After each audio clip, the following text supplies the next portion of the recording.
Hello my YouTube family, કેમ છો મિત્રો? બધા મજામાં દેશો. સ્વાગત છે તમારું અમારું દેશી વ્લોગમાં. તો ફાઇનલી મિત્રો આજે આપણે સવારમાં ચા પાણી પીને એકદમ ફ્રેશ થઈ ગયા છે ને અત્યારે આ વાગી ગયા છે 11 વાગે આપણે વ્લોગની શરૂઆત કરી છે. અમારે દિત્યાબેન અત્યારે હાલામાં રમે છે.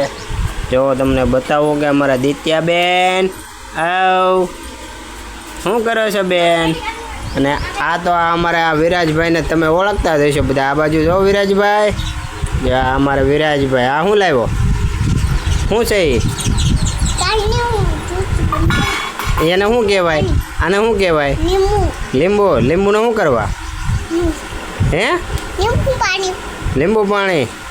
તો અત્યારે શિયાળામાં વિરાજભાઈને લીંબુ પાણી પીવું છે એટલે ફ્રીજમાંથી કાઢીને લીંબુ લઈને આવ્યા છે.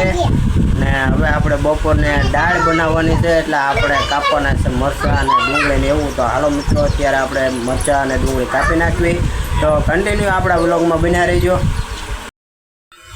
મિત્રો આપણે એક ડુંગળી ટમેટું ને મરચું આવી ગયું છે જે આપણે કાપવાનું છે. અને અમારા વિરોજભાઈને જો આ લીંબુ પાણી બનાવવાની છે એટલે ગ્લાસ ને લીંબુ, બધા લીંબુ એક જ નાખજો, બહુ ખાટું આવે છે, વધારે ન નાખતો. જો ચાકુ લઈને લીંબુ કાપે છે અમારા વિરાજભાઈ. અને આ અમારે જો મોરસ લઈ આવ્યા છે એટલે વિરાજભાઈ હવે લીંબુ પાણી બનાવે છે.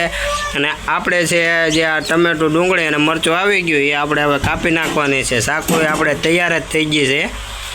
તો આપણે ભાઈ લીંબુ કાપી નાખે છે ને એને હાટું લીંબુ પાણી બનાવે છે ને આપણે કાપવાની છે ડુંગળી ટમેટા અને મરચાં. તો કન્ટિન્યુ આપણા વ્લોગમાં બન્યા રહેજો. તો ફાઇનલી મિત્રો આપણે જે આ ડુંગળી અને મરચાંનું નાનું કટિંગ કરી નાખ્યું છે આવી રીતે, અને ટમેટાનું પણ નાનું કટિંગ આવી રીતે કરી નાખ્યું છે. અને મીઠો લીમડો આવી ગયો છે. હવે અમારા વિરાજના મમ્મી જાય છે દાળ બનાવવા. તો મિત્રો અત્યારે આપણે જમવા બેસી ગયા છે. જમવામાં જે આપણે દાળમાં હમણાં જે કટિંગ કરી દીધું ડુંગળી મરચાં અને ટમેટા એની દાળ વઘારીને હવે આવી ગઈ છે. તો દાળ આપણે વણામાં આવી ગઈ છે અને નાના મરચાં અમારા વિરાજભાઈ ખાય છે. જો વિરાજભાઈ મરચાં અને દાળ વિરાજભાઈ લઈ લીધી છે. વિરાજના મમ્મીની દાળ આવી ગઈ છે અને આપણી દાળ આવી ગઈ છે. અને અમારા દિત્યાબેન પણ હવે બપોરે ખાવા આવી ગયા છે. હાલો ખાવા બધાય કહી દે, ખાવા હાલો બધાય કે. જો આમ જો અમારા વિરાજભાઈ કહે છે બોલો તો બેટા ખાવા હાલો બધા. રોટલા ને દાળ ખાવા આવી જાઓ. ને થેપલા આવી ગયા છે. અને હું થેપલા જ છે ને. તો હાલો મિત્રો અત્યારે આપણે બપોરે ખાઈ લેવી.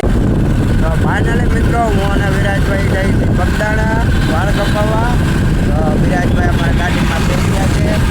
તો અમારે જવાનું છે બગદાણા, કારણ કે કાલે અમારે જવાનું છે ભાવનગર.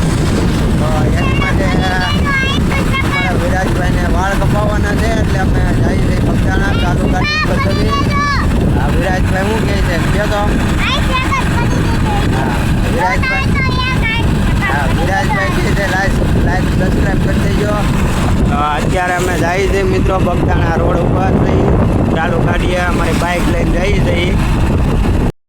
તો ફાઇનલી મિત્રો આપણે આજે વિરાજભાઈના વાળ કપાવવા ગયા હતા. વાળ કપાવીને ઘેરે વહી આવ્યા છે. વન સાઈડ વાળ કપાવ્યા છે વિરાજભાઈએ. જો બતાવો આમ ફરો તો વિરાજભાઈ. જો આવી રીતે વન સાઈડ વાળ કપાવ્યા છે. તો કેવા વિરાજભાઈને વાળ કાપ્યા કોમેન્ટમાં કહી દેજો. કહી દે કોમેન્ટમાં કહી દેજો કે મારા વાળ કેવા કાપ્યા એમ કહેતો. હરખું બોલાય. હા તો મિત્રો અત્યારે આપણે ખાઈ પીને એકદમ આપણે ફ્રેશ થઈ ગયા છે. અત્યારે રાતનું આપણે વાળું કરી લીધું છે. અને અમે એક અમારા દિત્યાબેન હાટું એક ટોપો લાવ્યા છે, કારણ કે શિયાળાની અત્યારે કડકડતી ઠંડી છે. તો અત્યારે થોડુંક 2-3 દિવસ પવન વધારે ચાલુ થઈ ગયો હતો એટલે અમારે દિત્યાબેન હાટું અમારે ટોપી લાવવાની હતી. તો અમે ટોપી લાવ્યા છીએ. તમને બતાવું કેવી ટોપી છે. જો મિત્રો અમે આવે દિત્યાબેન હાટું ટોપી લાવ્યા છે. આ અમારે દિત્યાબેનના ભાઈ વિરાજભાઈ છે. ટોપી તો જોવો દે બેટા. દિત્યાબેનના કપડા છે બતાવો. જો અમારે દિત્યાબેનની ટોપી કેવી લાગી આપણે નીચે કોમેન્ટમાં કહી દેજો. જો એમાં ટિકટોકનો આપણે સિમ્બોલ છે ABC મારેલું છે. જો આપણું જ આવી ગયું, આખું મારું નામ આવી ગયું છે. જો ABC. વાહ, તો આ સરસ ટોપ આવી ગયો દિત્યા. ફાઇનલી મિત્રો કેવો અમારે દિત્યાબેનની ટોપી લાગી નીચે આપણે કોમેન્ટમાં કહી દેજો. તો ફાઇનલી મિત્રો આજે હુવાનો ટાઈમ થઈ ગયો છે. અમારા વિરાજભાઈ હુઈ ગયા છે, તમને બતાવો. અને હવે આપણે હુવા જવાનું છે.